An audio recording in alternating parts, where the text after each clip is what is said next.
साथियों नमस्कार, मैं हूं नीरज पटेल और आप देख रहे हैं नेशन जनमत। अब तक ये खबर आप तक पहुंच गई होगी कि योग्यता और मेरिट के नाम पर विपक्षी दलों के नेताओं पर सवाल उठाने वाली भारतीय जनता पार्टी की केंद्रीय मंत्री हिंदी में बेटी बचाओ बेटी पढ़ाओ नहीं लिख सकती। उन्होंने व्हाइट बोर्ड पर क्या लिखा ये आप सामने देख सकते हैं, बेटी पढ़ाओ बचाओ।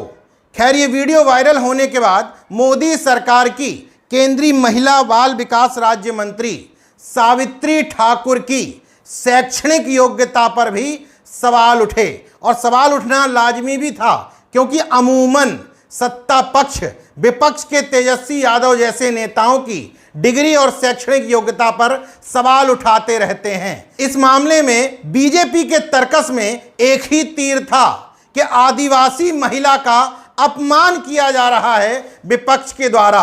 बीजेपी ने कहा कि उनकी भावनाएं और संवेदनाएं पवित्र हैं। हिंदी भाषी क्षेत्र की एक केंद्रीय राज्य मंत्री हिंदी की 2 लाइनें और वो भी वो स्लोगन जिसको भारतीय जनता पार्टी अमूमन चुनाव के समय भुनाती है, उसको भी अगर नहीं लिख पा रही हैं तो उस पर सवाल तो उठने चाहिए। उसमें भावनाएं और संवेदनाओं का क्या काम? बहरहाल भारतीय जनता पार्टी भावनाओं और संवेदनाओं पर ही खेलती है, इसलिए बचाव में जो वो कह सकती थी उसने कह दिया। हालांकि किसी केंद्रीय मंत्री का शुद्ध हिंदी भी न लिख पाना लोकतंत्र के नजरिए से क्या कहा जाएगा ये मैं नहीं कह पा रहा हूं, क्योंकि यही लोकतंत्र, यही संविधान शैक्षणिक योग्यता को चुनाव लड़ने का आधार ही नहीं मानता। अगर आधार होता तो सावित्री ठाकुर सांसद भी नहीं बन पाती। खैर संविधान में यह प्रावधान करते हुए बाबा साहब के जहन में जरूर रहा होगा कि सामाजिक और शैक्षणिक रूप से पिछड़ापन ओबीसी एससी एसटी वर्ग में ही है, तो अगर ये क्लॉज बना देंगे तो इनके समुदायों से प्रतिनिधित्व ही कम हो जाएगा। ये अलग मसला है, लेकिन सवाल ये उठता है कि सावित्री ठाकुर में आखिर वो कौन सी योग्यता है जिसकी वजह से मोदी सरकार की कैबिनेट में इनको शामिल किया गया। पहली योग्यता तो ये है कि संघीय पृष्ठभूमि से हैं, मतलब बचपन से ही इनका परिवार आरएसएस की विचारधारा का पूरी तरीके से गुलाम रहा। दूसरी बात, जब मैं इनकी फेसबुक आईडी पर गया तो उसमें एक विशेषता देखने को मिली।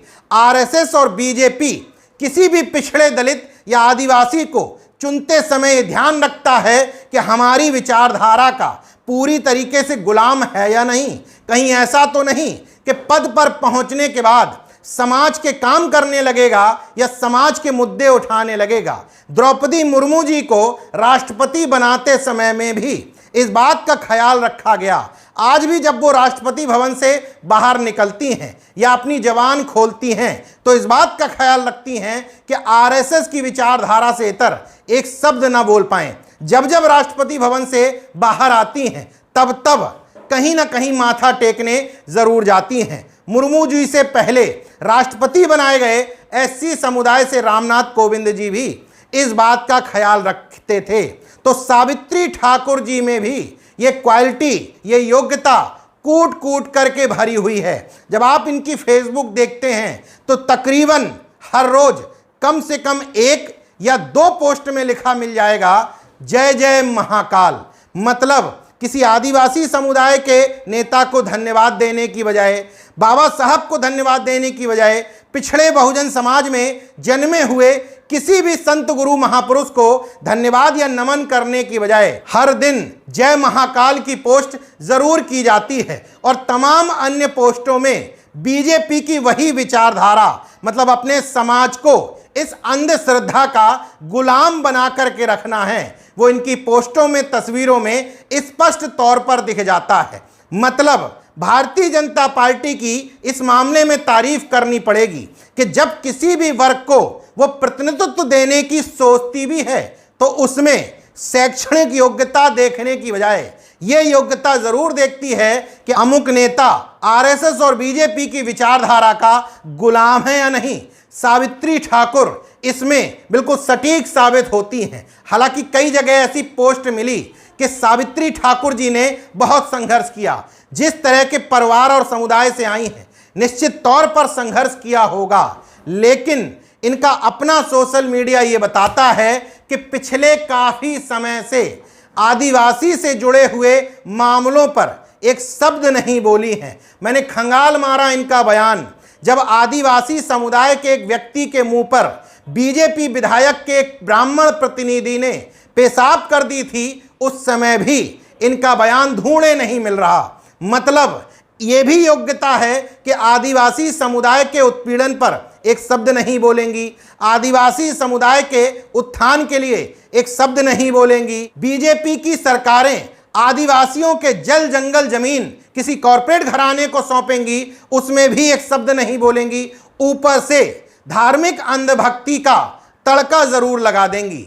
शायद यही क्वालिटी की वजह से इनकी शैक्षणिक योग्यता को ना देखते हुए इनको केंद्र में राज्य मंत्री के पद से नवाजा गया है, क्योंकि किसी भी जाति के मुखौटे का जब सिलेक्शन करना होता है तो उसमें देखा जाता है कि इस समुदाय का, इस जाति का, इस वर्ग का सर्वश्रेष्ठ गुलाम उठा लिया जाए। ऐसा नहीं है कि आदिवासी वर्ग में एक से एक पढ़े लिखे हुए व्यक्ति भारतीय जनता पार्टी के ही अंदर नहीं है, लेकिन खोजा ऐसा व्यक्ति जाता है जिसके सामने उसके ही समाज के हितों पर कलम चला दी जाए, लेकिन वो विरोध करना तो दूर, मुंह से एक शब्द भी ना निकाल सके।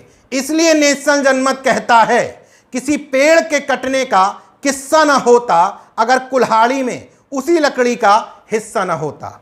देखते रहिए नेशन जनमत, जागरूक और सजग बने रहिए। जय विज्ञान, जय संविधान, जय लोकतंत्र। धन्यवाद।